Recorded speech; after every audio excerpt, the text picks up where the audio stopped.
يا نبي سلام عليك يا رسول سلام عليك يا حبيب سلام عليك صلوات الله عليك.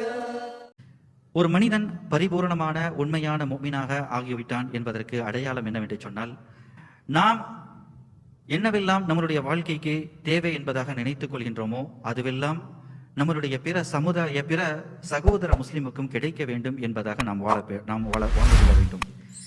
தனக்கு அல்லாஹ் சுப்ஹானஹு வ தஆலா ரிஸ்கினை அளித்துக் கொண்டிருக்கின்றான், ஆடைகளை அணித்துக் கொண்டிருக்கின்றான், எல்லா விதமான வாழ்க்கைக்கு தேவையான எல்லா விதமான பரக்காத்துகளையும் அழித்து வாழ வைத்துக் கொண்டிருக்கின்றான்.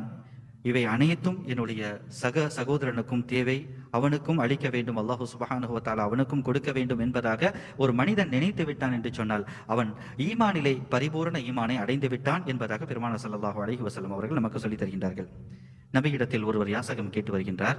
அப்படி வரக்கூடிய சூழ்நிலையிலே ஸல்லல்லாஹு அலைஹி வஸல்லம் அவர்களுக்கு எப்படி உதவிக்கரம் நீட்டினார்கள் என்று சொன்னால், யாசகம் கேட்டு வந்த அந்த நபரை ஒரு உழைப்பாளியாக ஆக்கி அவர்கள் மாற்றினார்கள்.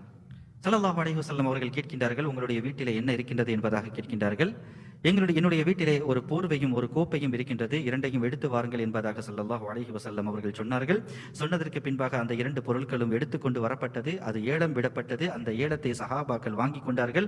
அந்த இரண்டு பொருட்களையும் சஹாபாக்கள் பெற்றுக்கொண்டு அதிலிருந்து 15 திரகங்களை இந்த ஏழையான சஹாபி அவர்களுக்கு ஸல்லல்லாஹு அலைஹி வஸல்லம் அவர்கள் கொடுத்துவிட்டு, வலா அரயன்னக 15 யௌமா, 15 நாட்களுக்கு உங்களை நான் பார்க்கவே கூடாது, நீங்கள் உழைத்து வாருங்கள் என்பதாக ஸல்லல்லாஹு அலைஹி வஸல்லம் அவர்கள் சொன்னார்கள்.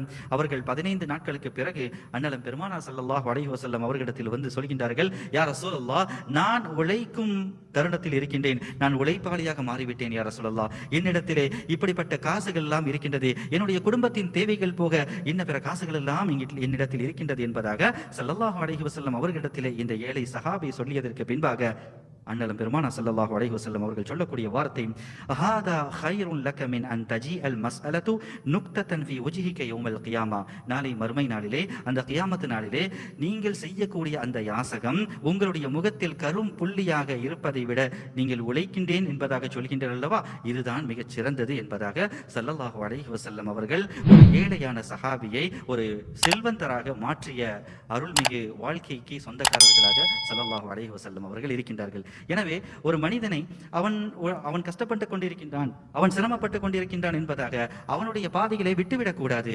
அவர்களும் என்னுடைய சகோதரர்கள் தானே, அவர்களுக்கும் என்னை போன்ற இயக்கங்கள் இருக்கும் தானே என்பதாக நினைத்துக் கொண்டு ஸல்லல்லாஹு அலைஹி வஸல்லம் அவர்களுடைய சுன்னத்தினை பேணி நாம் இன்ஷா அல்லாஹ் நம்முடைய வாழ்க்கையில் அடுத்தவர்களுக்கு உதவிக்கரம் நீட்டி நாம் வாழ வேண்டும்.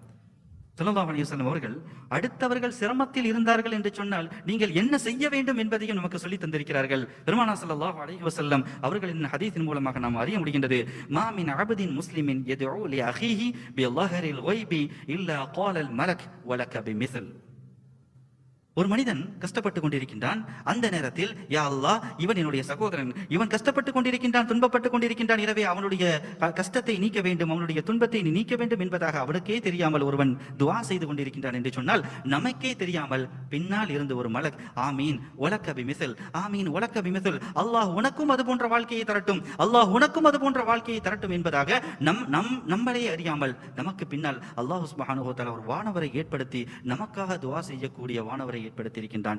எனவே மற்ற முஸ்லிம் தானே கஷ்டப்பட்டுக் கொண்டிருக்கிறார்கள், கவலைப்பட்டுக் கொண்டிருக்கிறார்கள் என்பதல்லாமல் அவர்களுக்கும் மனம் இருக்கின்றதே, அவர்களுக்கும் ஏக்கங்கள் இருக்கின்றதே என்பதாக நாம் சிந்தித்து நாம் மற்றவர்களுக்கு உதவிக்கரம் நீட்டி நாம் பெருமானார் ஸல்லல்லாஹு அலைஹி வஸல்லம் அவர்களுடைய சுன்னத்தினை பேணி நாம் வாழ வேண்டும் என்பதாக சொல்லி வாய்ப்பளித்ததற்கு நன்றி கூறி விடைபெறுகின்றேன். ஜஸாக்குமுல்லாஹு கைரா வ ஷுக்ரன் ஜஸீலா. வஸ்ஸலாமு அலைக்கும் வரஹ்மத்துல்லாஹி வ பரகாத்துஹு.